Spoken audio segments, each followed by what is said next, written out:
మనవి అని చెప్పండి. 10 ఏళ్ళు ఇల్లు కట్టినారు ఇక్కడ, 10 ఏళ్ళు రాజ్యం ఆలోచించింది కదా. ఎమ్మెల్యేగా ప్రత్యక్షంగా పరోక్షంగా రాజ్యం ఎవరు వెళ్ళిందా? వాళ్ళు వెళ్ళిందా? ఇల్లు కట్టిందా? ఇలా కాంగ్రెస్ పార్టీ ఇండ్లు ప్రతి నియోజకవర్గంలో 3500 ఇండ్లు, మన అల్లీపూర్ గ్రామానికి కూడా 50 ఇండ్లు రాబోతాయి, 50 ఇండ్లు రాబోతాయని చెప్పారు. ఇది కాంగ్రెస్ పార్టీ ఆలోచన విధానం. మనం ఇండ్లు లేని నిరుపేద వర్గాల గురిన కార్యక్రమం సమకూర్చాలి, అందరూ ఇంట్లో చేయాలని చెప్పి తలస్తే ఆనాడు ఏదైతుందో 10 ఏళ్ళు రాజ్యం చేసి నువ్వు చేయలేని పని ఇలా కాంగ్రెస్ పార్టీ చేస్తుంటే కాంగ్రెస్ పార్టీ ముసుగేసుకొని అందులో ఏదైతుందో నేను కూడా భాగస్వామ్యం చెప్పి చెప్పుకోవడానికి నిజంగా కూడా కొత్త నీకు ఆలోచన ఉండాలి, సిగ్గర్ ఉండాలి కదా.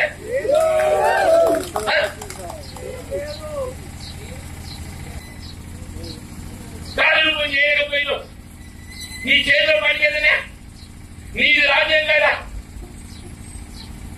నీకు అన్ని అవకాశాలు నువ్వు చేయలేండి.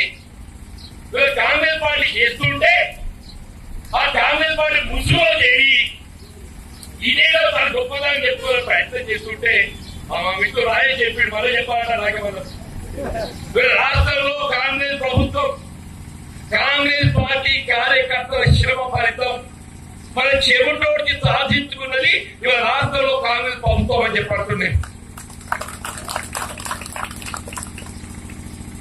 మీ ఆర్థిక ప్రయోజనాల కొరకు రాష్ట్రంలో కాంగ్రెస్ ప్రభుత్వం మంజూరు చేస్తున్నటువంటి నిర్మాణ పనులు ఏదైతుందో అదేదో మీరు మంజూరు చేసినట్టు మేము నిర్మాణం చేస్తాం,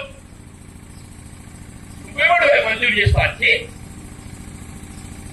నువ్వు మంజూరు చేసేంత అది ఉంటే పోయిన 10 ఏళ్ళు చేసేటోడు నువ్వు 10 ఏళ్ళు చేయలేండి ఇలా కాంగ్రెస్ ప్రభుత్వంలో చేయగలుగుతున్నావు చెప్పంటే ఆ ఫలితం ఎవరి దక్కాలి? కాంగ్రెస్ కార్యకర్తలు మాత్రమే తప్పుతుంది. కాంగ్రెస్ కార్యకర్తలు ఆ రాజ్యాంగ నిబంధనలు ఉల్లంఘించే ప్రయత్నం చేసేటటువంటి ఎవడైనా కాంగ్రెస్ పార్టీ పేరెత్తే నైతికత మీకు లేదు అని ప్రయత్నిస్తున్నారు. ప్రపంచంలో ఏ మూల ఏ క్షణం ఏం జరుగుతుందో వేగంగా తెలుసుకోవడానికి తొలి వెలుగు వాట్సాప్ ఛానల్ని ఫాలో చేయండి.